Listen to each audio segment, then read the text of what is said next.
Coming to you from Hardy, Arkansas, home of Spring River, this is Ridge Runner Reports, a podcast that will help clear the white noise in medicine and politics and help you define the forest from the trees. Direct from Ridge Runner Studios, here is your host, Big Dave Ezel.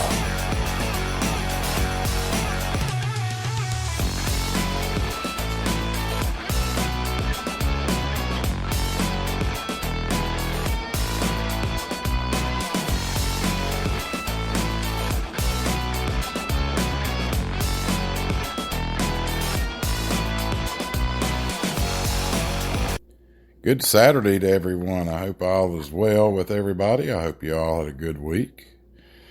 This is Saturday, April the 9th, 2022. It's going to be a pretty intense show today. We're going to just get down to it from here. Last week's show I talked about Maslow's hierarchy of needs and how the gross domestic product breaks down in basically 5 general categories: food, shelter, basic needs, natural resources, and healthcare. They've used this model to basically, the politicians have used this model to take over the country, basically. They've got control of everything but healthcare right now. That's mainly because nurses aren't putting up with the BS anymore.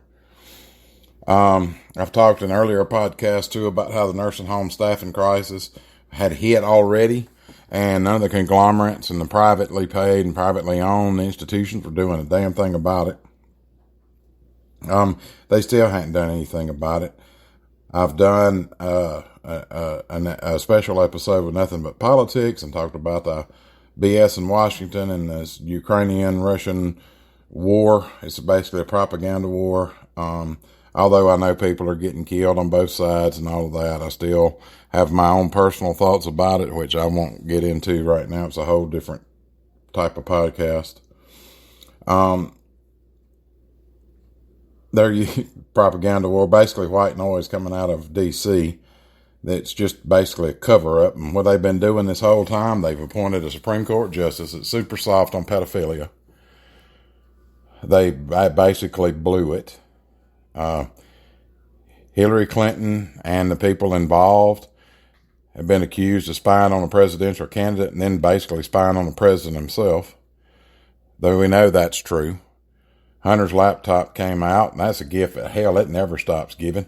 Every day it's something new about this laptop, but they want you to focus on the Ukrainian-Russian war. We don't have a dog in that hunt, except maybe the Russians getting out of the World Bank bull crap and going with gold standard. And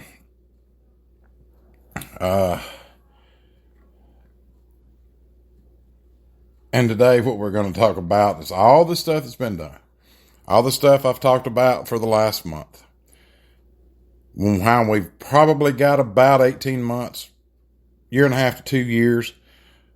If nothing is done, you're going to watch the total collapse of the healthcare industry. But the politicians don't care about that. All they're worried about right now is getting reelected this fall before they can tackle any of these big problems in healthcare.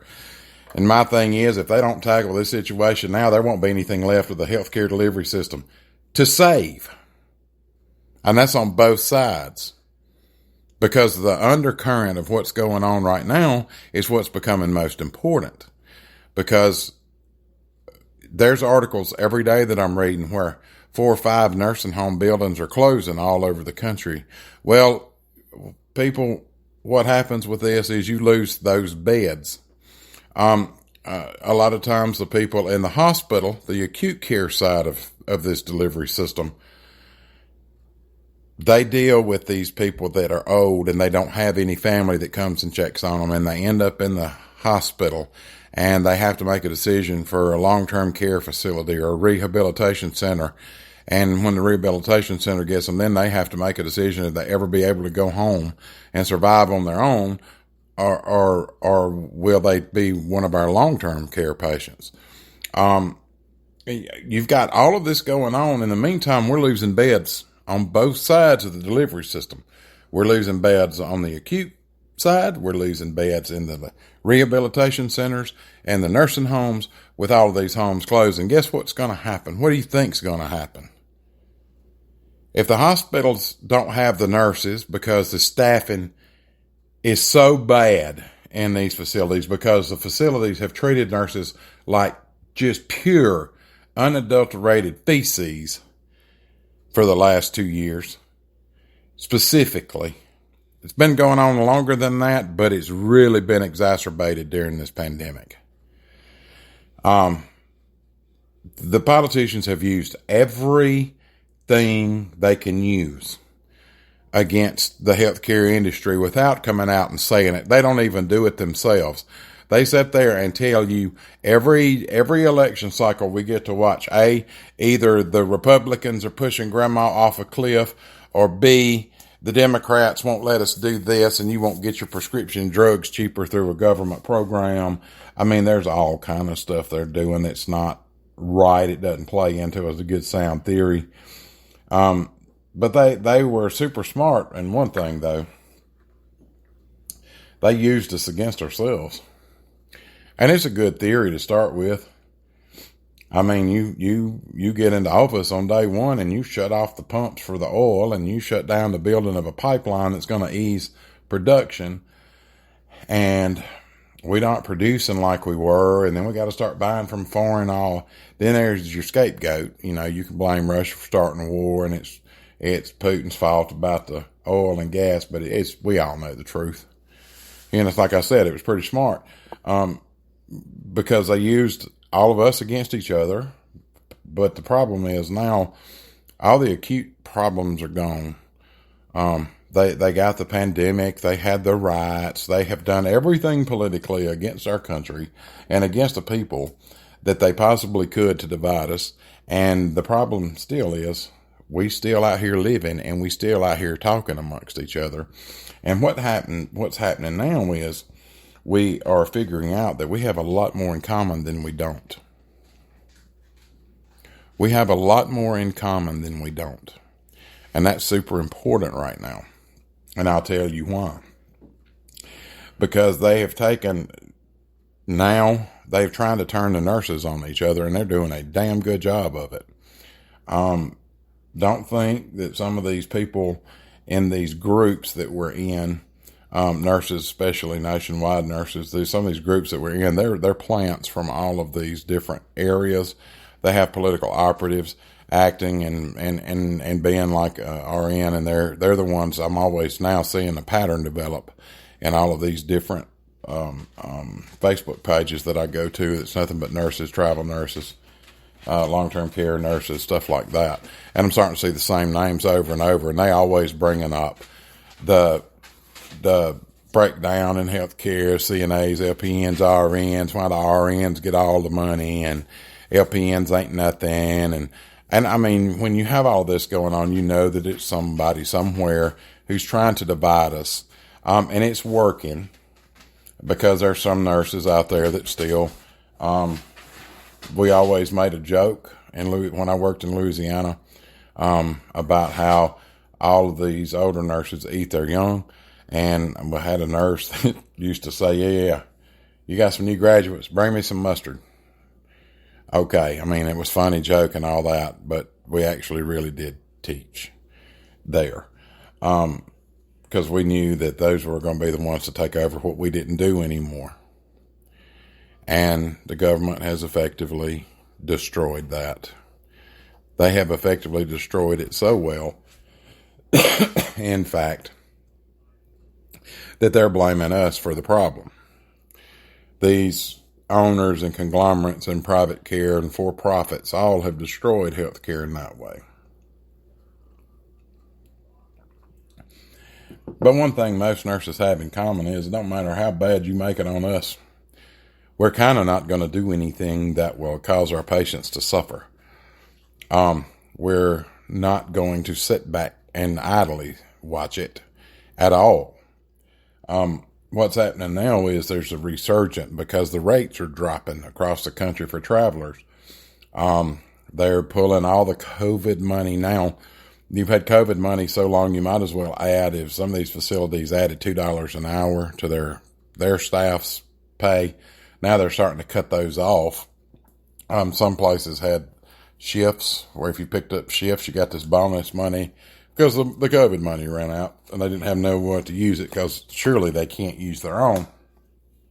They've got to save that because they've got to pay these CEOs of these privately owned companies a ton of money every year. And the other big issue that right now is this quote unquote don't say gay bill, and that's really not what it is. It's not a don't say gay. It's basically we don't want any pedophiles talking to our children, but especially between kindergarten and third grade about sexuality. Because if you do that against a parent's wishes, then you've committed pedophilia. You're not a teacher anymore. If you think you're going to teach this to these kids, you are now a predator. And I'm seeing a lot of information coming across about how people feel about that. Now that people are starting to wake up, we're starting to find out just through these things that we have basically a lot more in common than we don't, which is how it was when you had traditional politics. But now we don't have traditional politics. We got a bastardization of a political system where they're trying to use us against each other so they get all the money. Did you see that they gave themselves a raise a couple of weeks ago with that last little bill pushing through to the Ukraine? They gave themselves a raise. Now, you know, that's absolutely, you know, within their scope. You can get mad about it if you want to, but you elected them there. Even all these great Republicans that think they're so awesome, they voted for it too. There wasn't voted on party lines. It was a bipartisan bill because they need their name on it. Because here we go with the Ukraine-Russia thing. Oh, we've got to get them these Javelin missiles. Give ourselves 21% raise, and let's give them Javelin missiles, and let's give them anti-tank and anti-armored vehicle stuff, and let them use it against Russia. Well, that's basically us getting involved, and we're not supposed to be trying to get involved. We shouldn't be involved. That we need to quit. America needs to quit trying to be Captain Save-A-Ho for the whole country and the world. We can't take in all these people at the border like they're coming in. I think if they'll start busting them up to just put them out on the steps of the damn Capitol, just dump them out. I don't disagree with the governor of Texas in that aspect. I just don't. And I'm not really worried about. I don't have a problem if they come by means of legality. If you're being persecuted in your own country, by all means, come get some political asylum. You know, I'm a Gen Xer, and we got to watch the Cuban boats. We got to watch the wet foot, dry foot deal. We got to watch, but these people were truly oppressed. And the people that got out, they have reminded their descendants of just how bad it is in Cuba. And we need not forget that. It almost caused unmitigated disaster in our policies then. I mean, at least I'm old enough to remember it, you know, along with several other things. I mean, we had that. We had the Iran hostage crisis that lasted 444 days. We watched the fall of the Berlin Wall. I mean, Generation X has seen the rise and fall of a lot of things. If we didn't see the rise, we definitely saw the fall, and we knew the rise because, you know, I hate to say that like this, but it's the truth. When I went to school, in high school, they taught us world history. They taught us world history. They didn't teach us world history by their viewpoint. It was just basically the information, the rise and fall of the Roman, the rise and fall of the Ottomans, the rise and fall of these countries, the collapse of the Spanish galleons, the war between France and England, the Crusades, everything that we were taught, all of this stuff, including the Communist Manifesto. And I go to that to say, it says that they will come from within to destroy. Well, you can't do that without separating everything out, and you basically had to pop out the basic 5 stuff from Maslow's hierarchy of needs to affect every person in the country so you can push your agendas through. And if you have a crisis, or you make it look like you have a crisis, it's easier to push that stuff through because you put trust in the people that you elect, which is our fault. We've put too much trust in the people we elect. We need to initiate Article 5 and put term limits on everybody. 2 terms ought to be enough to get whatever the agenda is for the next 2 years. And then put some fresh new faces in there. And that'll stop all this BS. It won't stop all of it, but it'll stop the majority of the stuff that goes on we don't know anything about. As more and more people start speaking out, and more people come together, and we start talking about everything, it just works better. We can come up with different ideas to solve a problem, and maybe a combination of those ideas will actually fix something without having to actually spend a lot of money. I mean, because people are frugal. The one thing that does make the country run is green. You know, nobody hates green. We all like green. But the problem is now there's green that's going to have to be met with supply and demand economics, which is where we're at now. And the reason that I say that the healthcare industry will collapse in about 18 months is because I'm going to lay out the acute side first, and then I'm going to lay out the long-term care side. And how, in order to fix the problem, the reputation that nurses have in long-term care facilities is not good. I tell you that from firsthand experience. There are nurses that actually got in it just for the money, and their practice shows it. And there are nurses that are scared that another nurse is going to do less than they did on their shift, and they're going to leave stuff undone that another nurse is going to come in and always catch. It's just a cycle that it's been, but we've got to fix that in our part first before we can start fixing the crossroads for the discharges between acute cares and returns to long-term care, and acute care to discharge to rehabilitation centers. We've got to start working together to get the system better. We can't depend on these think tanks and these committees to try to figure out a problem for us. I watched the meeting last week with the CMS lady. I listened to that roundtable. That was the biggest bunch of BS I've ever heard in my life. All I heard was from a business end standpoint. I didn't hear anything from the nurses' standpoint. Then I see an article where she talked to 4 nurses. They were all in a union together. They were all in the Service Employees Industry Union. Now that's coming the union for nurses, since they put us in the public service sector. We're actually eligible for that, but you have to vote on it and all that. I wish the National Labor Board would just say you can quid pro into your own national nurses union without a facility having to have a vote, because we are not bound by facility borders anymore. There is more travelers and per diem regional travelers than there are staff nurses right now, I think. And I'm not talking about clinics. I'm just talking about the acute hospitals and the long-term and rehabilitation centers. That's what I'm talking about. These politicians have done a remarkable job of splitting the public apart. They've got healthcare workers out of whack. They've got us fighting each other. They're attacking healthcare workers now who were supposedly the heroes in the beginning of this pandemic. But all the pandemic did was show us the stuff in healthcare that is the real problem. We had a nursing shortage prior to the pandemic. They don't want to say we didn't, you had enough, but you really didn't.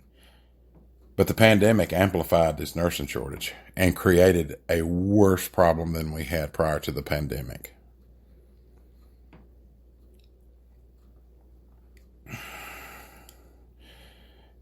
When I started looking at the numbers from nurses, I kind of knew beforehand that nurses were moving within the field from one position to another. Nurses have been generally moving away from the bedside for a long, long time. That's nothing new either. But industry experts that actually watch it, and I'll have to give the AHCA some credit here. They years ago said, we've got to do something about this shortage of nurses that's coming, because it's going to give us a big challenge. And now we got a big challenge. Now it's this full-blown crisis. Because when you add higher patient acuity, less nurses at the bedside, they flip these nurse-patient ratios in acute care to unsafe. They turn it upside down, basically. The reality is that nurses are leaving the bedside. The unlicensed assistive personnel all throughout the hospital, they're leaving the hospital too. So when you have the unlicensed assistive personnel, that could be a NA, that could be a ward clerk, it's still going to fall on the nurse to do it. You increase all the stuff on the nurse's workload, and they're going to have the burnout from being exhausted, because not only do they have to think about each individual patient that they have in the hospital and all the medications for each of those patients and possible drug interactions between the new medicines ordered and what they're already on, and if there's any interactions involved. This is stuff acute care nurses have to go through with every single patient they have. And when you got 1 to 10 in a hospital, or you got 1 to 7, because they don't have enough staff members there, stuff gets missed. Errors occur. And the way they're prosecuting nurses now is common criminals in their own field. And this stuff with this jail, where they've got this nurse on trial for, I forgot, manslaughter or murder, negligent murder or something. She was trying to do her job, and they would not let her around. Those 5 people, the prison guards, they were doing all of it. And now the nurse gets to face it. That's exactly what can of worms has been opened now. And it's going to happen every day. And nurses are quitting every day because of this. The Vaught case in Nashville shined a light on exactly what the public's doing. The problem is, for years, the number one industry that's always in the top 2 or 3 of the most trusted jobs that people do is nursing. They trust a nurse more than they trust their actual physician sometimes. That's why you're seeing nurse practitioners becoming primary practice people. Because people will go to nurse practitioners because they get that true individual face-to-face time with their provider. Doctors are too busy worried about the $325 visit they're going to get from Medicare to stay in there long. They just run them through like cattle. And that's their prerogative. They can do that. I'm not saying they don't have to. I'm just saying they can. But when you got all this acute stuff going on in the hospital, you got these people leaving that the nurses really depend on. They really depend on the ward clerk to sit there and get the lab stuff written out for them, or get the lab stuff, put in the computer, or, individual things like that will take stuff off of nurses and help them give better care to the patients that they have. But when they start quitting, it just dumps it back on the RN, because the facilities won't make an effort to try to retain the staff members that they're losing, knowing, because they know it's going to take money, and they're not willing to give up the CEO pay or cut their pay of the board of directors in these large facilities and conglomerates to take care of the problem that's at hand. They have called and labeled it, it's nurse burnout. Well, okay, but it's really not. I don't want to hear another person over a group, think tank, a CEO, a CFO, a COO of these conglomerate companies tell the nurses it's burnout. The problem, you putting it on nurses again. It's not burnout. Y'all have exploited us for years. Like I've said before, when you use a proper term, Burnout makes it the nurse's fault. Exploitation makes it the owner's fault. And they have exploited us. We're common slaves in a modern era. They want to holler and tell you how good, oh, you're our frontline workers. We are so proud of you. And the American public is.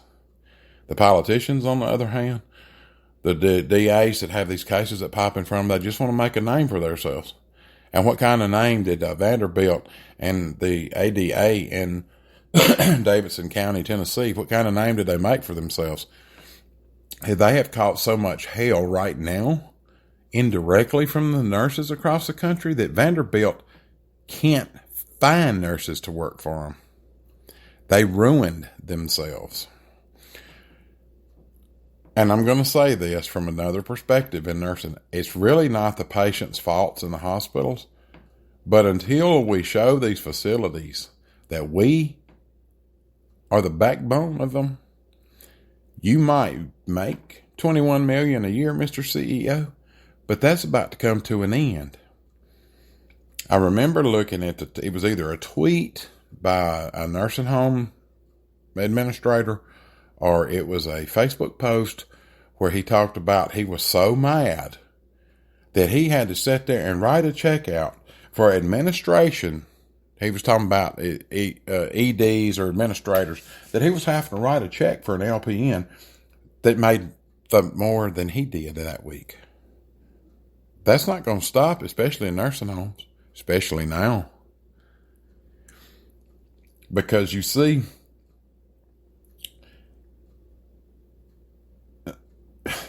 nurses are leaving this field because they're tired of the bullshit. It's got nothing to do with burnout. It's the bullshit that comes out of these administration offices. Because if they don't want to handle it, they just build them another office for somebody else to do the job that the CEO don't want to have to do anymore.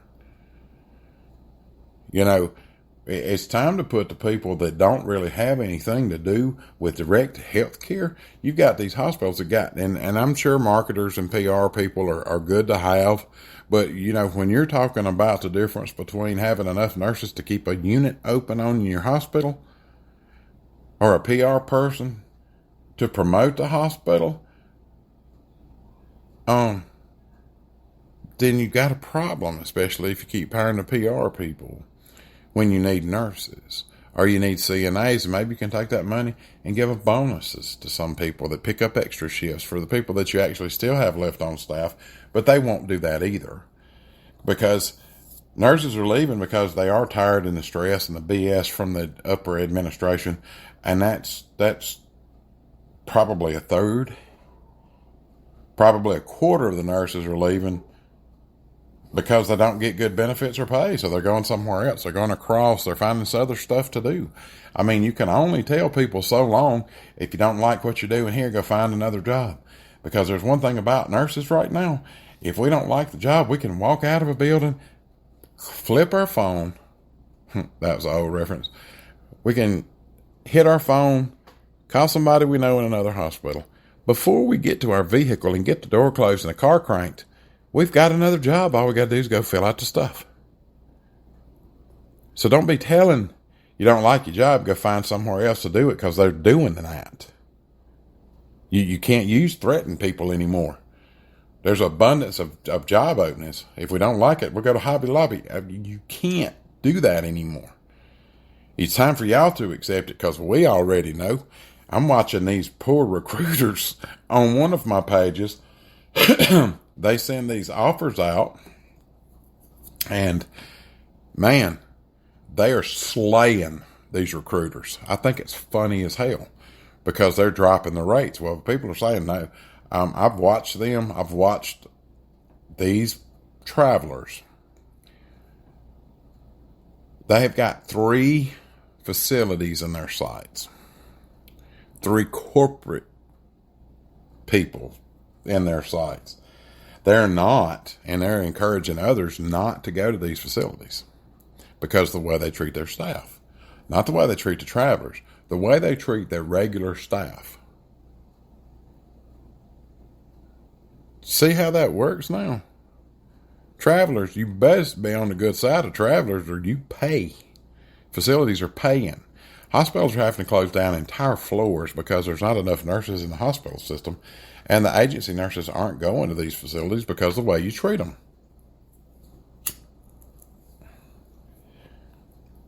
Let's face it, the old models of healthcare, the old staffing models, and the old care models, the way we take care of people, aren't working anymore. There ain't enough nurses to support any of the old stuff, much less any new one. During the pandemic, we didn't even have enough nurses to care for the number of patients that came into any of these healthcare organizations, emergency departments, urgent cares, clinics. We didn't have enough nurses to handle it. And there's a disconnect between nurse leaders and the nurses. The short-term, long-term challenges that we're all facing. You don't have enough nurses coming out to stop the 500,000 that quit in the last 2 years strictly because of COVID. You don't have enough nurses coming out. I hear these people talking about, oh, I'm out of school for my RN and I don't sit for boards and I'm going here and I'm going there. Okay, that's fine.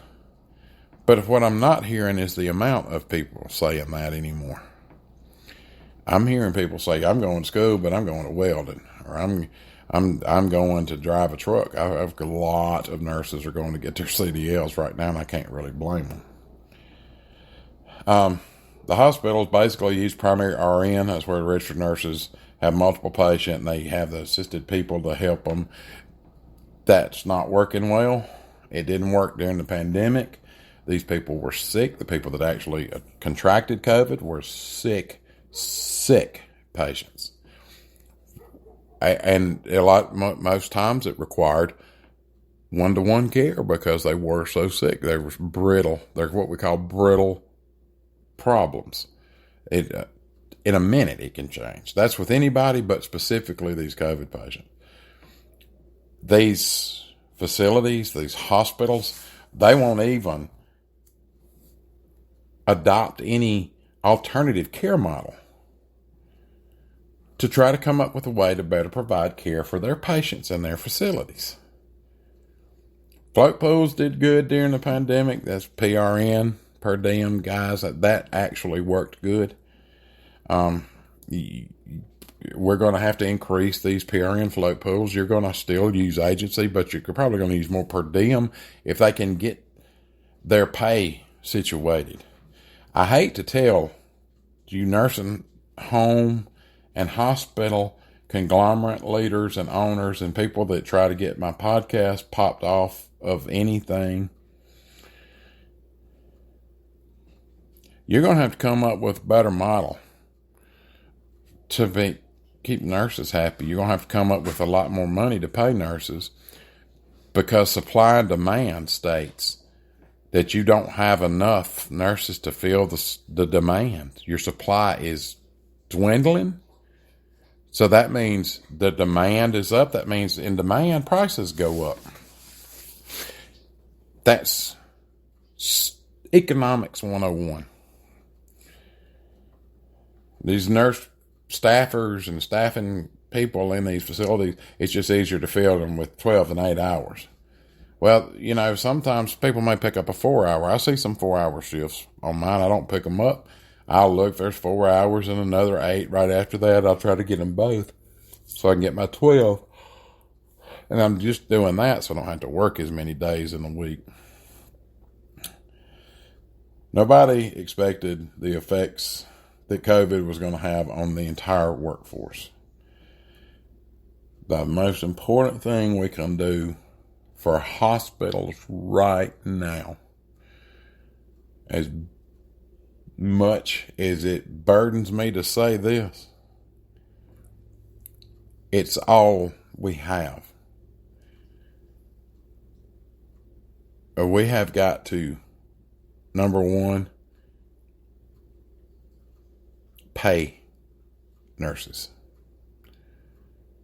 You think you're going to get away with it. You're going to stay with cut rates for so long. A lot of these nurses were making $5,000 and $6,000 a week. That's about to be the standard. What lagged was nursing homes kind of caught some good travel agency contracts, but they're fixing to catch a lot more. What we saw in the acute care side of medicine is fixing to flip to the long-term care side, because this past Wednesday, I've been waiting for this report since I heard it was going on, about 6 weeks, maybe 2 months. They were hoping it would be out by the State of the Union, but it wasn't. It came out this past Wednesday. This report found that nursing home care is ineffective and unstable, and immediate action is absolutely needed to bring changes into the system to meet the need of the residents. To meet the need of the residents and the staff. And all these were research people, and I don't really put much on them. But I was reading through a lot of this report and found it, and they're going to have to change the way we finance it, deliver it, and regulate nursing home, because what they're doing now don't work.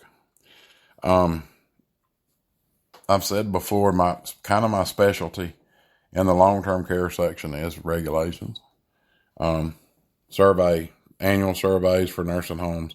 So a team of surveyors comes in and reviews the facilities with the State Department of Health, and they determine if you meet all the criteria to keep receiving the federal funds that the government gives to the states as grants and stuff like that.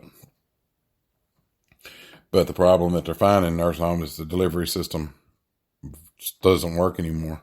The old institutional way that we used to do it, with hallways, 2 to a room, and a nurse for 30 during the day and 45, 50 on 3 to 11, and have as many as 60 on 11 to 7.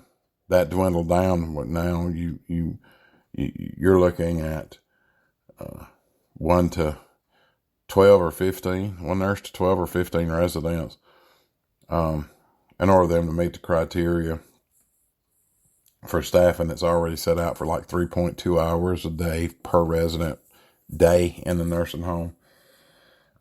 We don't have enough staff for that. They sign these agency people up, but if they get a call, like I'm with 4 or 5 different per diems, if I'm on one and I get a hint for another one that pays $20 more an hour, I'll cancel my shift and go to the other one. And I hadn't had to do that. I don't do that much. I kind of like keep going to the same places over and over, because I already know which ones are the good ones to go to, and that's the ones I go to. This report was huge. I'll tell you, they looked at everything. It was kind of refreshing to see that there was actually some people in this think tank on this one that made real sense. I mean, this report was like 605, 6, 7, 8 pages long or something like that. They broke it down even to where they've got some short-term, long-term, intermediate goals that they want set.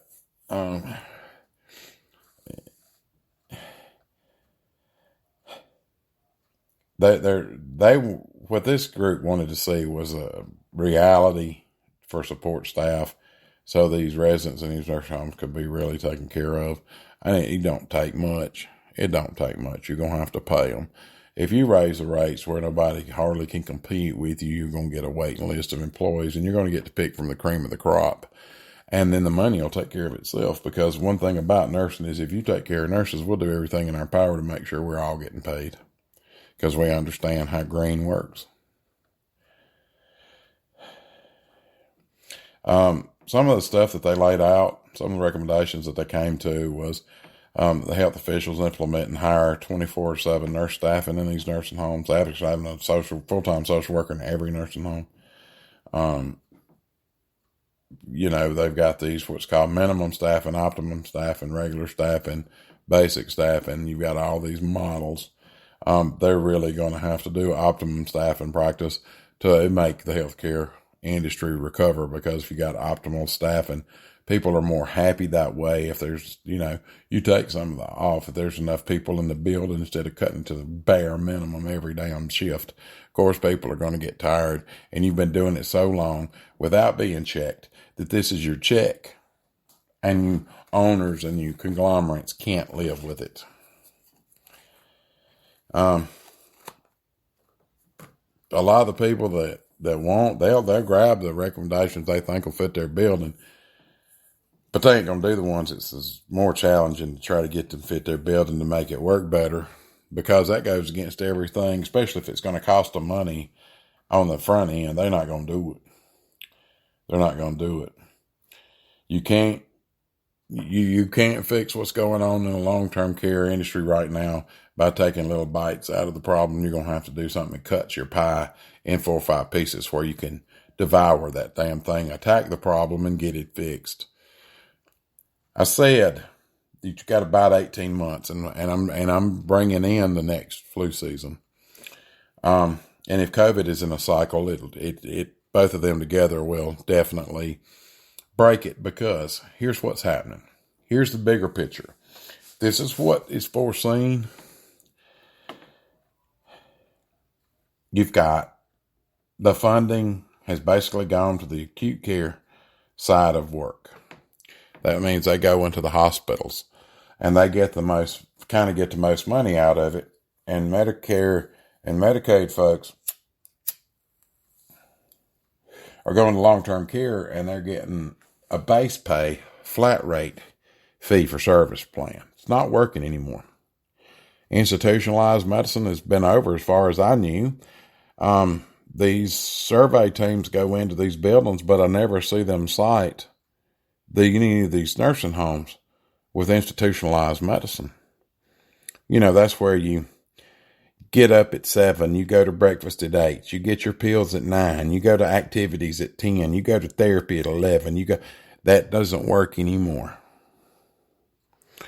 If you want to create a home-like environment, create a home-like environment. I'm from Arkansas, and I'm not bragging, but I think this is pretty interesting. There's a guy here that's changed the model, and it's working for him. His retention rate went from 129% in his old buildings to this new model he's down to 29%. Y'all, that's huge. That means the model he's got works. And why are we not trying to pattern to all these other facilities and owners that, this will work? If these local communities that have these nursing homes in there, specifically if they're county owned, if they'll go to this model, they will be the ones people are getting in a line to wait for. And that's what we want to go back to in long-term care. I know a lot of people are doing that home care with them, and I get that. But nothing's going to happen until the politicians are able to do this.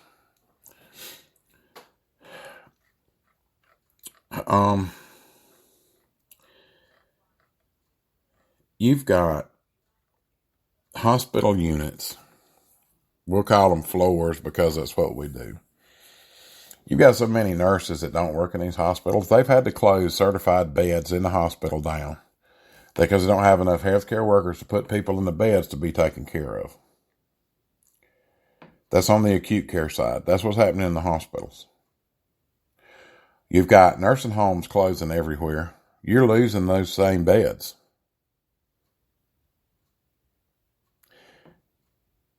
And if you're a thinker in the healthcare field, if you're a direct worker right now, y'all all know what I'm talking about right now. You don't have the beds in the hospital, which means you've limited the amount of beds you got in your hospital. You've closed facilities that may have had 50, 60, even up to 150, 180 bed nursing facilities, long-term cares and rehabilitation centers, and LTACs, long-term acute care stuff. They're losing beds. Well, the delivery system that we had was already stressed on the minimum staffing when we actually probably had enough nurses to keep stuff rolling, and we were still stressed during the flu season. You've got no beds in the hospital. You've got no beds for the hospitals to discharge to nursing homes. You've got people competing for the beds in the nursing homes. You've got nursing homes that have finally started to stand their ground and say, We cannot provide the care this resident needs, not safely. And that's going to take precedence. It don't. A lot of these buildings, they just take whatever they send us. And that's where your problems are coming in. That's where you're fixing to start seeing nursing home people prosecuted. We've already seen an acute care nurse prosecuted. We are seeing a correctional nurse being prosecuted. Private duty nurse that's been prosecuted.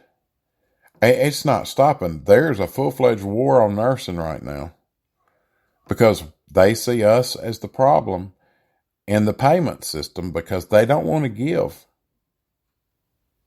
Let me let a cat out of the bag, and let me tell you how it works. The federal government pays the hospitals and the nursing homes through CMS. And let me give you the nursing home side first. Let's say you've got a resident that comes in, he's on a ventilator and he has HIV. You're going to get $750 a day. If all the documentation's there, you get $750 a day. Do that 4 or 5 times in a 30-day cycle or a 28-day cycle because that's how we bill. And then you start adding all the therapy payments on top of that. And if there's any nursing, dressing changes, notes put in, and then all of the CNAs are charting their rest. You're looking at, let's say you've got 12 or 14. Well, if you do 12 or 14, and let's just say they all make $500 a day. You got 12 or 14 that make $500 a day. And you keep the census in a rehab or a long-term care into their therapy department, and you've got Med A going on, and you keep 15, let's say 15 a day, average, at $500 a day for 30 days. Start doing your math. Because let's say 500 times 7's 3,500 times, let's say their Medicare A census was 10. So that's 35,000 a week. And then when you start multiplying that times 52 weeks, that's a lot of money per facility, right? We're talking about millions of dollars. So then how does the government get their money back? How do they wash it? Well, once all the money goes through and it gets to the payment source, they'll send that survey team in there and they'll find these minor problems and they'll start citing nurses. Well, instead of the facilities taking the nurse and putting them back through an orientation for 8 hours on specifically what they got cited for, they weren't doing right. Maybe they weren't following the procedure right. Maybe they just forgot to wash their hands because they're nervous that the surveyor is standing there. There's nothing against the surveyors. They have their job to do because they're told what to do. Even the state surveyors are told by the federal government what to do because if you don't, they're going to come after the state surveyors. So you end up with a federal survey team and a state survey team at the same time. And it's always worse because they're in a pissing contest to try to find the one to find the most problems in the nursing home. Well, these buildings have just started closing because the fines were so great. I mean, they would walk in and cite you for an infection control issue. Oh, it's COVID is so bad that you didn't wash your hands when you came out of that room. But with something that we didn't even know what we were dealing with. And you got a surveyor standing there who's fully gowned up, masked up, got the little bonnet on her head and got the shoe covers on her feet. They're scared to death, got these goggles on, and you got nurses that's trying to stay dressed the same way. I mean, it was one thing off. If the little thing that held your plastic goggles on was hanging down too low, they cited you for infection control because they could bill $500 to $1,000 a day in fines till they got their money back. And the other money, since it's got to be done for patient care, they just pay the CEOs and the upper administration, get their cut first, and then they'll distribute out what they think needs to go to nursing. Now, not all facilities are that way, but all of them are that way.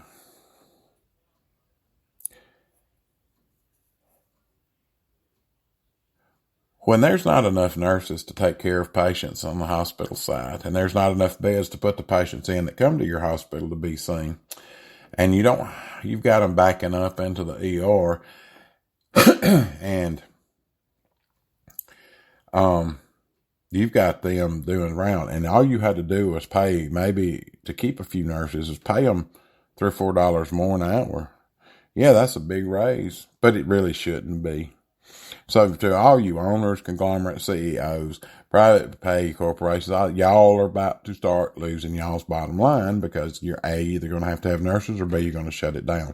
When you start shutting it down and you start backing up patients in the clinics and you start backing up patients in the ER and there's not enough room to move, then the hospital's going to have to go on diversion. Once the hospital goes on diversion, there can't nobody go to that facility to be seen. Walk-ins can go there, but they're not going to get a bed. They may have to be transferred 3, 4, 5 hours away. We were running into this during the middle of COVID. It's real. It's happened. It's going to start happening. And then when you start shipping them, how far can you ship them out before it's not safe anymore? Do they care? Do they not care? What's going to become all of this? Well, then you think one med error is going to be a problem now? Are the hospitals going to be held liable for a patient that dies in the ED waiting for a bed because something was missed? Or is just that nurse going to be in the facility's not going to do anything? You call Vanderbilt and see. They'll tell you firsthand what's going on right now. And I can't really blame nurses for not going. Why would you go where you don't feel safe? You work for that license. We all know what we put into it. The problem everybody's got is with the government control, government expectations. We're going to get a word from one of my primary sponsors here, and then I'm going to come back and wrap everything up.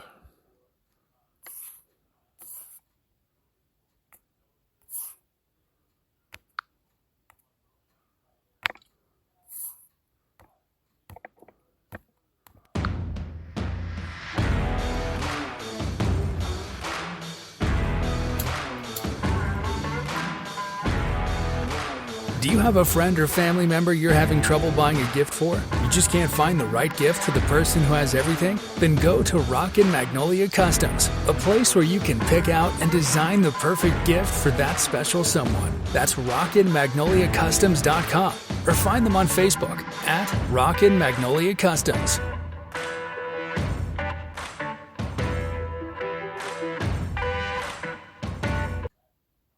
And go check out Rocket Magnolia Customs. They got some neat stuff that you can do and some neat things to buy. These caps that you can get to go on your hot and cold mug, there's some neat how she does all of that. So go check it out. Maybe you'll find something you want for yourself and buy one of your friends something for maybe just a little happy. Or go buy one, let your nurses, go buy your nurses, favorite nurses, a little treat from there. It'll be fun. She can do anything, badge holders, ID makers, all that kind of, she can do all that kind of stuff. So go check her out. She's really good. She's a nurse too, by the way.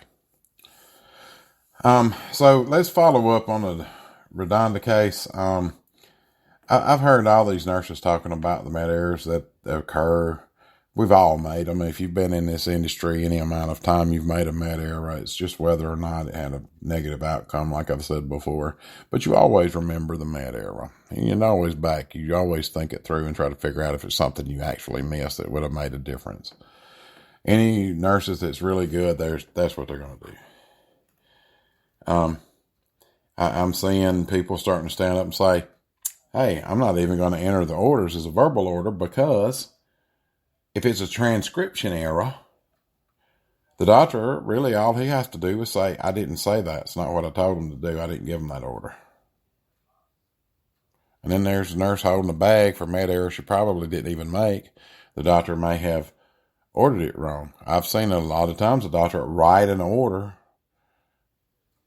for antibiotic, and it plain as day on the allergy sticker said they was allergic to penicillin, and they wrote piperacillin is an IV antibiotic. And then you got to call them back and get that fixed. Well, it's time that's a way to make an error. It's a way to get in trouble. The doctors can say they didn't write it. They didn't tell you to write it. They don't remember saying it. And there you are stuck.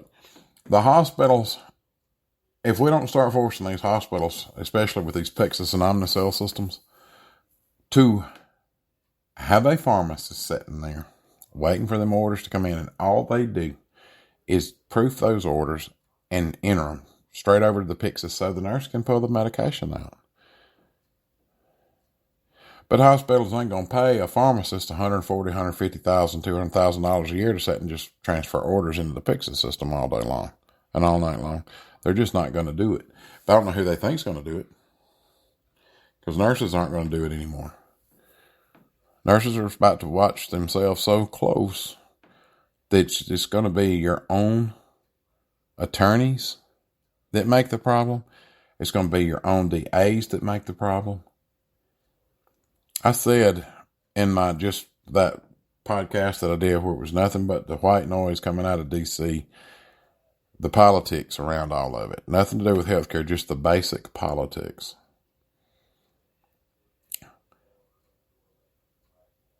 They have literally found a way to destroy healthcare. They've taken it over. And they think it's going to build and bend to their will. I'm here to tell y'all there is some hope. There are nurses out there that's trying to get their voice out. And maybe something they say will affect just one nurse. And that nurse will go to affect another nurse.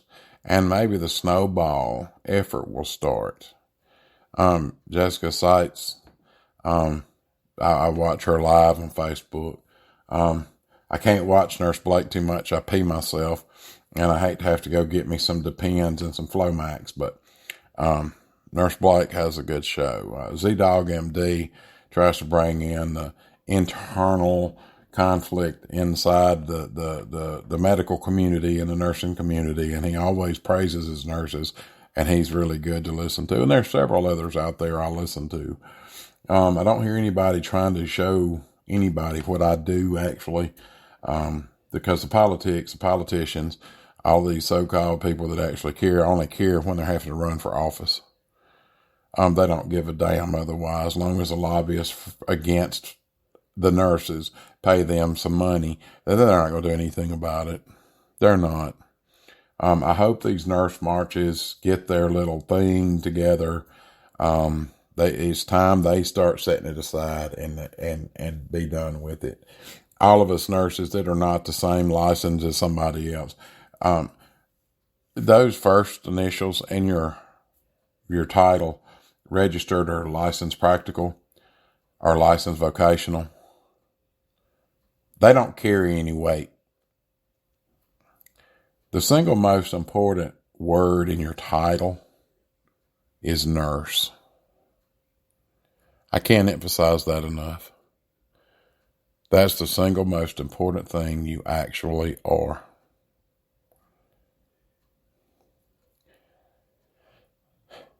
So I'm going to leave you with this thought. Well, if you listen to this podcast on Saturday or Sunday this weekend, think about if you've been in the industry any amount of time. I've been doing it 25 plus years. I always think back to when I liked going to work. I like the people I work with. I love the nurses I work with. They taught me a lot when I was a young baby nurse. And think about how much fun you had, and then think about your latest shift. Did you have fun or not?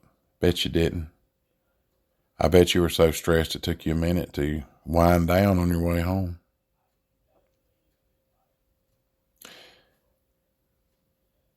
And I want to apologize to all the younger nurses for not knowing this, not having this, because we were too easy to go with the flow, because we were moving money. We were getting money back then, but that's when administration cared, before they found out that we were, or they figured out or thought that we were the enemy, because we're not. We're all after the same thing.